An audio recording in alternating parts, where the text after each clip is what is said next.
পত্র কবি সুবলচন্দ্র দাস। আমি তেমন নই গো প্রভু, পদ পাবার মতন। আমার মাঝে জমেছে রোজ ময়লা আছে যত। হিংসা আছে, রয়েছে লোভ, রয়েছে মিথ্যা ছল।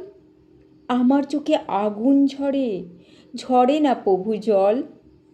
সুকর্ম মোর নাই যে কিছু, কুকর্ম আছে ভরে। প্রমাণ পাবে অনেক তার দেশের বহু ঘরে। এসব জেনে চরণ দিলে প্রাণ হয় চঞ্চল। বিপুল বাণ চোখের কোণে সেও লবণ জল। ইহার পরে আর কি দেব, কেবল করি ভুল। উপাচারের সকল দ্রব্য, চাল তুলসী ফুল।